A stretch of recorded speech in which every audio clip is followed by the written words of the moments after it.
नमस्कार, स्वागत है आपका बिहार समाचार में। तो आज बिहार में कोरोना ने अपने सारे रिकॉर्ड तोड़ दिए। जहां 83,000 से ज्यादा सैंपल की जांच हुई है, तो वहीं 4,000 से ज्यादा नए मामले भी सामने आ गए। तो कुछ इसी प्रकार के चौंका देने वाली खबरों पर बात करेंगे आज की इस वीडियो में।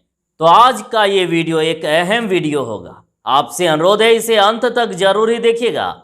और आपसे ये भी अनुरोध है, कृपया वीडियो को एक लाइक अवश्य कर दीजिएगा।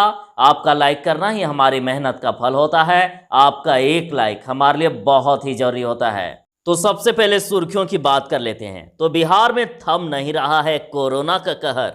मिल गए एक दिन में 4,071 नए मामले। तो बिहार में रिकॉर्ड, पहली बार 83,000 से ज्यादा टेस्ट, तो वहीं 4,071 यानी पहली बार इतने मामले भी सामने। तो बिहार के मुख्यमंत्री नीतीश कुमार जी ने कर दिया बड़ा ऐलान कि बिहार में रोज 1 लाख कोरोना सैंपल की होगी जांच। तो कांग्रेस का चुनाव आयोग से अनुरोध और कहा कि कोरोना महामारी और बाढ़ के बीच चुनाव को तैयार नहीं बिहार। तो सुशांत सिंह राजपूत के पिता हुए भावुक और बोले कि मेरी चिता को कौन देगा आग। तो लालू के बेटों की शिक्षा पर सुशील मोदी का तंज और झारखंड के शिक्षा मंत्री से प्रेरणा लेने की दी नसीहत। तो बिहार में कमला नदी पर बना तटबंध अब ऊंचा होगा और 285 करोड़ की योजना पर लग चुकी है मोहर। तो बिहार में एक दिन में 80,000 से अधिक सैंपल की जांच। तो कोरोना के 4,071 नए रोगी मिले, पटना में अकेले 552।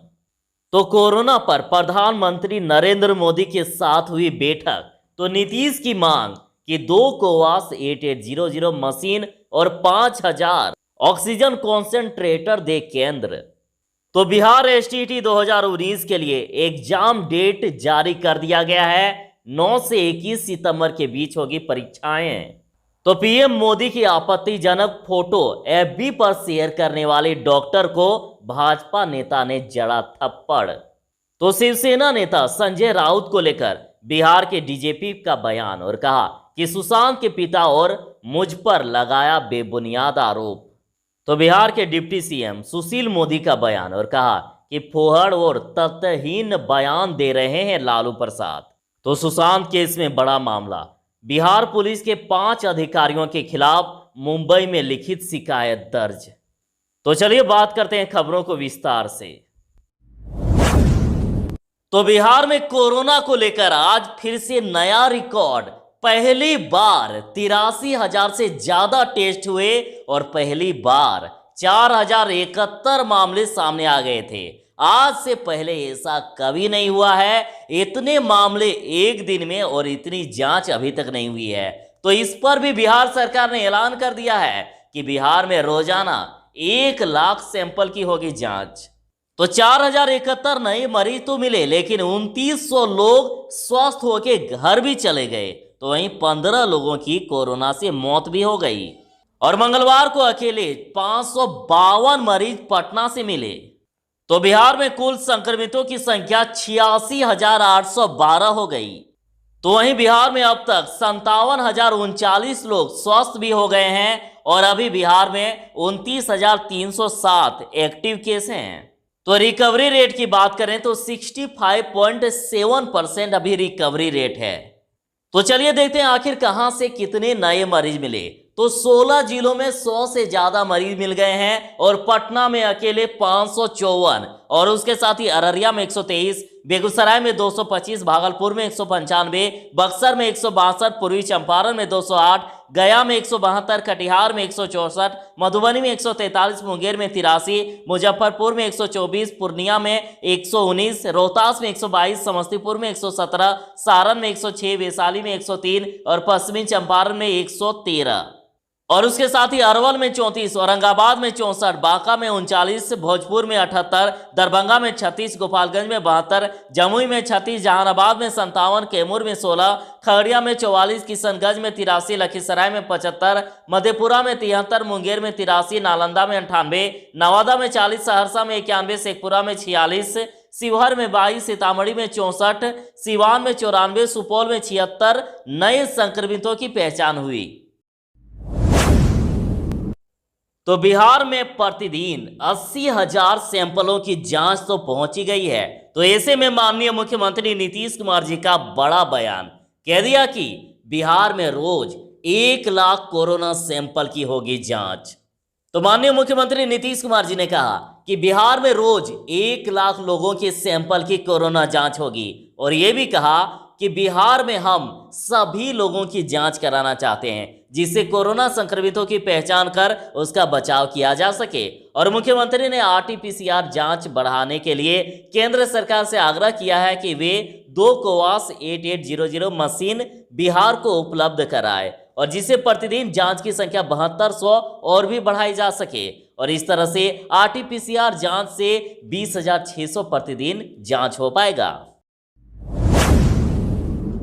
तो उप मुख्यमंत्री सुशील कुमार मोदी ने अपने ट्वीट में ये कहा है कि बिहार सरकार की तत्परता से प्रतिदिन कोरोना जांच का दायरा अब 83,000 से भी ज्यादा हो गया है और एक दिन में 2900 से ज्यादा मरीज कोरोना को हराने में सफल हो रहे हैं और लॉकडाउन के नियमों का पालन भी सख्ती और प्राथमिक स्वास्थ्य केंद्र तक जांच की सुविधा बढ़ाने से संक्रमण की कड़ी टूटने लगी है और नए मामले मिलने की दर 24% घटी है। तो बिहार के डिप्टी सीएम ने कहा कि अब सब्जी वाले, रिक्शा वाले, टेम्पू चलाने वाले की भी कोरोना जांच कराई जाएगी। यदि राजद को नकारात्मक आंकड़े में ही रुचि है और वह बिहार को बदनाम ही करना चाहता है तो उसे लालू राबड़ी काल के स्वास्थ्य सहित हर विभाग की परमामेंस पर श्वेत पत्र जारी करना चाहिए और जिनके शासन में रोजाना सिर्फ 39 लोग अस्पताल आते थे और वे किस मुंह से सवाल उठा रहे हैं।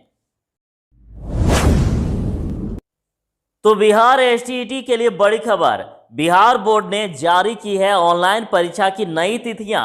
9 से 21 सितंबर के बीच होगी परीक्षाएं। तो बिहार बोर्ड ने राज्य शिक्षक पात्रता परीक्षा यानी एसटीईटी 2019 की होने वाली ऑनलाइन परीक्षा की तिथि जारी कर दी है और एसटीईटी 2019 की परीक्षा 9 और 21 सितंबर के बीच आयोजित की जाएगी और इसके लिए एडमिट कार्ड 25 अगस्त से आप डाउनलोड कर पाएंगे। तो सुशांत केस में एक और नया मामला, बिहार पुलिस के 5 अधिकारियों के खिलाफ मुंबई में लिखित शिकायत दर्ज। तो सुशांत सिंह राजपूत प्रकरण में फिर एक नया मोड़ सामने आया है और इस बार महाराष्ट्र की करनी सेना के कुछ लोगों ने मुंबई के बांद्रा थाने में बिहार पुलिस के 5 अफसरों के खिलाफ लिखित शिकायत दी है और करनी सेना का आरोप है कि बिहार पुलिस का कार्यक्षेत्र नहीं रहने के बावजूद यहां तक एसआईटी पहुंच गई और ऐसा करने से महाराष्ट्र और मुंबई पुलिस की छवि धूमिल हुई है। तो बिहार के डिप्टी सीएम सुशील मोदी का बयान और कहा कि फूहड़ और तथ्यहीन बयान दे रहे हैं लालू प्रसाद।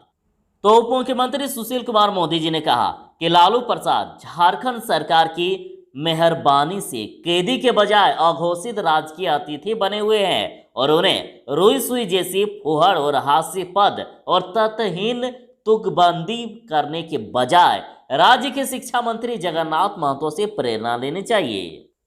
तो आपको बता दें कि झारखंड के शिक्षा मंत्री मैट्रिक पास हैं और उन्होंने इंटर कॉलेज में दाखिला लिया है, उन्होंने एडमिशन कराया।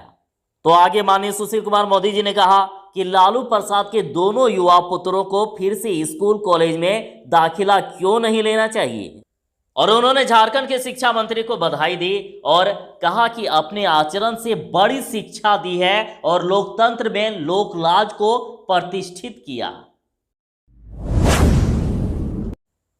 तो कमला नदी पर बना तटबंध अब ऊंचा होगा और 285 करोड़ की योजना पर लग चुकी है मुहर। तो कमला नदी पर बने तटबंध को और ऊंचा किया जाएगा और साथ ही उसे और मजबूत बनाया जाएगा। तो मधुबनी में पिपरा घाट पुल से ठेंगा पुल तक 80 किलोमीटर की लंबाई में तटबंध को दुरुस्त करने की योजना पर जल्द काम शुरू हो जाएगा और राज्य सरकार ने इसके लिए 285 करोड़ की योजना मंजूर की है और जल संसाधन विभाग ने इसके लिए टेंडर भी जारी कर दिया है और तटबंध को 15 मई 2022 तक दुरुस्त करने का लक्ष्य निर्धारित किया गया। तो कांग्रेस का चुनाव आयोग से अनुरोध और कहा कि कोरोना महामारी और बाढ़ के बीच चुनाव को तैयार नहीं बिहार। तो प्रदेश कांग्रेस अध्यक्ष डॉक्टर मदन मोहन झा की ओर से मुख्य निर्वाचन आयुक्त को भेजे गए पत्र में कहा गया है कि चुनाव लोकतंत्र का महापर्व है और इसे होना ही चाहिए, मगर बिहार अभी बाढ़ और कोरोना की दो तरफा मार झेल रहा है और ऐसे हालात में जनता की जान जोखिम में डालकर चुनाव कराना उचित नहीं होगा। उन्होंने कहा कि अभी बिहार में करीब 10 लाख जांच में 80,000 संक्रमित पाए गए हैं और अक्टूबर-नवंबर तक संक्रमितों की संख्या तकरीबन 10 लाख होगी।